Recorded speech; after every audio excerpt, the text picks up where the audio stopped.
परिक्रमा करता है पृथ्वी का, तो वैसे ही सूर्य अपने से बड़े आकाश गंगाओं का परिक्रमा करने का काम करता है और 25 करोड़ साल में एक परिक्रमा पूरा करता है। तो सूर्य चारों तरफ घूम रहा था, ऐसे इस रूप में घूम रहा था।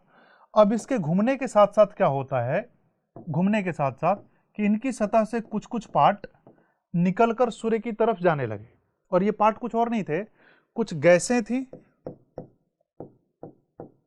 और कुछ थी धूल, कुछ गैसें थी और कुछ धूल थी। जो गैसें थी इनकी मात्रा ज्यादा थी और जो धूल थी इनकी मात्रा कम थी। तो जब बहुत सारे लोग हो जाएं तो ऑर्गेनाइज रहेंगे या अनऑर्गेनाइज्ड हो जाएंगे? तितर बितर होते रहेंगे। बारात कभी देखी होगी गाँव की, है ना, लोगों को कंट्रोल करने के लिए एक व्यवस्था करनी पड़ती है, और क्लास में कुछ लोग होते हैं तो यहाँ पर व्यवस्था आसानी से बन जाती है। तो यहाँ पर व्यवस्थित धूल थी, न कि गैसें। गैसें अव्यवस्थित थी, धूल बहुत व्यवस्थित थी। तो इन धूलों के आपस में जुड़ने से ही सारे ग्रहों का निर्माण हुआ है। इसका प्रतिपादन करने वाले व्यक्ति का नाम था श्मिड, और कहीं कहीं जिक्र आता है एफ होयल का भी आता है, लेकिन मुख्य जो इसके सूत्रधार हैं वो है श्मिड साहब। लेकिन वर्तमान में ये सारे सिद्धांत आपको लगता है कि मान्य होगा? खारिज हो चुका है, तार्किक नहीं था इसलिए खारिज हो चुका है। वर्तमान या नवीन जो विचारधारा है, इस विचारधारा को कहा जाता है बिग बैंग।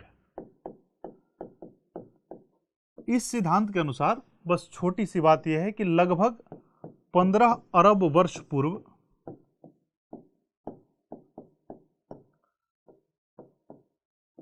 एक कण था। उस कण का टेम्परेचर भी बहुत ज्यादा था और प्रेशर भी बहुत ज्यादा था। इतना अधिक था कि इसमें किसी परमाणु की रचना भी नहीं हो पाती थी। अचानक से क्या होता है कि इस कण में विस्फोट होता है। उसी विस्फोट को कहा गया महाविस्फोट या बिग बैंग। उसके बाद इस कण में महाविस्फोट हुआ। ब्रह्मांड की उत्पत्ति में इसे ठीक से समझा जाता है, पढ़ा जाता है। महाविस्फोट, और महाविस्फोट से ही ब्रह्मांड, आकाश गंगाएं, सौरमंडल, तारे, ग्रह, इन सब की रचना हुई। ग्रह उपग्रह सबकी रचना हुई, और ग्रह का ही उदाहरण क्या है? पृथ्वी है।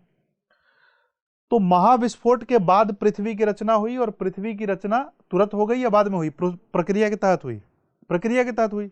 तो अगर यह 15 अरब वर्ष पूर्व ऐसा विस्फोट हुआ था, तो पृथ्वी आज से इस सिद्धांत के अनुसार तकरीबन 4.5 अरब वर्ष पूर्व बनी है। यानी कि पृथ्वी की उम्र कितनी है? 4.5 अरब साल पहले। और जब विस्फोट होगा किसी वस्तु में तो उसका टेम्परेचर ज्यादा होगा या कम होगा? बहुत ज्यादा होगा। इसलिए कहा जाता है कि पृथ्वी एक धधकती आग का गोला थी जो धीरे धीरे ठंडी हो चुकी है, हो रही है, हो रही है, अभी हुई नहीं है ठीक से। तो यही यहां से पृथ्वी की उत्पत्ति हुई है, यहीं से सारे ग्रह की उत्पत्ति हुई है।